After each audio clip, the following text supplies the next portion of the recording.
The sun hung low on the horizon of Zarluk Prime, its dull crimson light casting long shadows across a landscape that looked more like a nightmare than a planet. Towering spires of razor-sharp obsidian jutted into the sky, their edges glinting ominously. Rivers of molten sulfur carved their way through charred valleys, and the air itself seemed alive with predatory intent, filled with microscopic organisms that corroded most known alloys within hours. The galaxy's most advanced species had unanimously deemed Zarluk Prime uninhabitable. It was, by every measure, a death world. And yet, humans were thriving here. The first whispers of their survival spread like wildfire across the Galactic Council. Skeptical eyes turned toward the transmission feeds from the distant colony. There was no way these beings, relatively new to the galactic stage, and physically unimpressive compared to the towering Kethar or the biologically advanced Corleans, could withstand Zarluk Prime. The planet had chewed through hundreds of colonization attempts, leaving even the most advanced civilizations to retreat, their failures etched in their history books. But humanity had done what no one else could. They not only survived, they thrived. Inside the orbital station overlooking Zarluk Prime, Commander Selrix of the Hithar Dominion paced the control room. His sleek, serpentine frame shimmered under the sterile lights. He'd been tasked with overseeing the investigation into the human colony. For weeks now, grainy video feeds from hidden observation drones had shown them erecting structures, cultivating the acidic soil, and even fending off the apex predators that prowled the planet's jagged terrain. None of it made sense. They should be dead, Selrix hissed, his words a mixture of curiosity and frustration. Beside him, a shorter, hunched being from the Corlean Collective adjusted their ocular implants. Scientist Vrank had been studying the humans' progress meticulously. "Commander, I've reviewed the data repeatedly," Vrank said, his voice clicking like insect mandibles. "Their technology is primitive by our standards, yet they've adapted. They've used the environment to their advantage, rather than fighting against it." Selrix's tail flicked irritably. "Explain." Vrank gestured to the display screen, which flickered to life with a recording.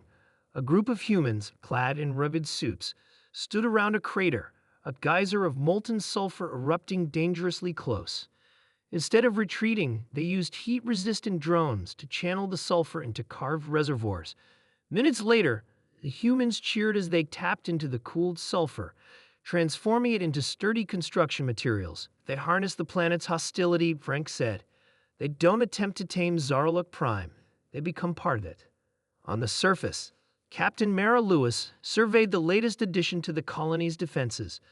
The perimeter walls, forged from sulfur-reinforced obsidian, towered high above the settlement. Inside, crops of genetically modified algae thrived in acidic pools, providing food and biofuel. Nearby, engineers worked on repairing a damaged mech, its armor pockmarked with claw marks from a recent skirmish with a native predator.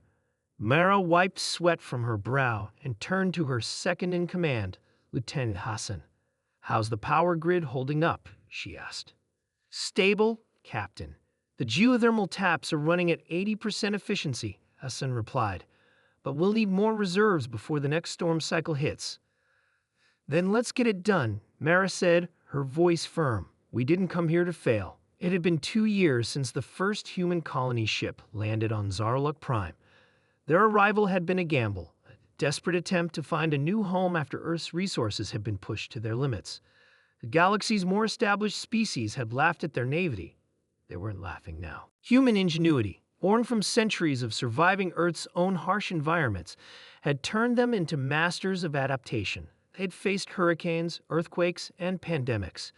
They'd thrived in deserts, Arctic tundras, and deep oceans. Zarluk Prime was just another challenge to overcome. And humans loved a good challenge. They call themselves Deathworlders, Vrank reported, his voice tinged with disbelief as he presented his findings to the Galactic Council. The chamber buzzed with the voices of dozens of representatives. The Hithar, Corleans, Kethar, and others filled the vast hall, their holographic projections shimmering with vibrant colors. "Deathworlders," rumbled the Kethar ambassador, a hulking figure encased in crystalline armor, a title worn as a badge of honor. Absurd. Not absurd, Frank countered. Practical. Their origin planet, Earth, is classified as a Category 8 Deathworld. High tectonic activity, extreme climate fluctuations, predatory fauna, and aggressive microorganisms. Humans evolved not in spite of these conditions, but because of them. The chamber fell silent as the weight of Frank's words settled over the council. Humanity was not a species that endured hardships. It was one that thrived on them. Back on Zarlok Prime, the colony faced its greatest challenge yet. A massive storm loomed on the horizon, its swirling red clouds crackling with electromagnetic discharges. These storms, known as shredders, had wiped out entire settlements in previous colonization attempts. But Mara wasn't about to let that happen. "All right, people," she shouted over the comms, her voice cutting through the howling winds. "We've trained for this.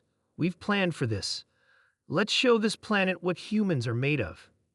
Engineers scrambled to secure power lines and reinforce the walls. Farmers harvested algae crops in record time, while scientists monitored the storm's trajectory, issuing real-time updates. The colony's mech pilots took up defensive positions, their machines armed with plasma cannons and seismic stabilizers. The storm hit with the fury of 1,000 suns. Winds howled, tearing at the walls, while electromagnetic bursts knocked out unshielded systems. Predators, driven mad by the storm, descended on the colony in droves. But the humans held their ground. When the storm finally passed, the colony still stood. Exhausted but unbroken, the settlers emerged from their shelters to survey the damage. Repairs would be needed, but the core systems were intact. They'd survived. Again. Weeks later, the Galactic Council received a formal transmission from the human colony. Mara Lewis stood at the forefront of the video, her face smeared with soot, but her eyes blazing with determination. To the esteemed members of the Galactic Council, she began, her tone respectful but firm. Humanity came to Zarlok Prime, not because it was easy, but because it was necessary. We've learned to coexist with this planet, to respect its power while harnessing its resources. If any among you wish to learn how, our doors are open. The Council's response was mixed. Some species viewed humanity with newfound respect, while others saw them as a dangerous anomaly.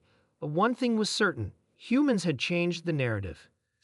Zarlok Prime, the galaxy's ultimate Deathworld, was no longer unconquerable, because humanity didn't just survive Deathworlds. They thrived on them.